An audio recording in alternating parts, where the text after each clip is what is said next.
Hanging drywall without using cripples is like trying to build a house of cards on a windy day. Everything ends up shaky and weak.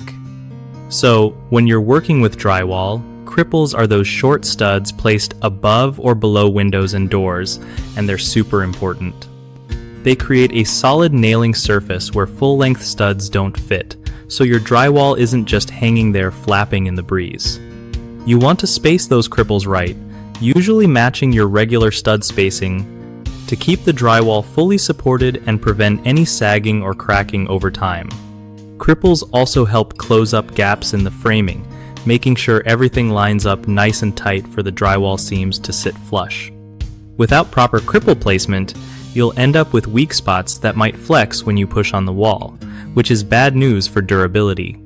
When you put cripples under windows, they strengthen that section so it doesn't bow or crack after the drywall goes up.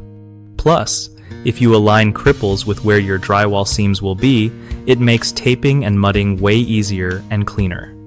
Basically, cripples keep your drywall installations smooth and strong, so you don't have to redo stuff later. One of the biggest mistakes when using cripples in drywall hanging is spacing them unevenly or too far apart, which causes the drywall to sag or crack.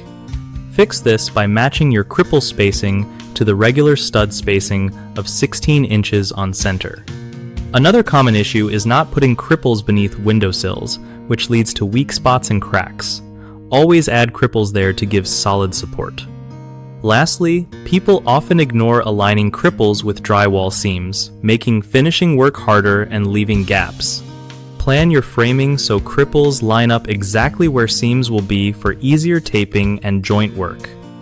BigHomeProjects.com makes finding trusted local contractors a breeze for homeowners who want quality work without the hassle. It also helps contractors get more projects by connecting them directly with people who need their skills around town.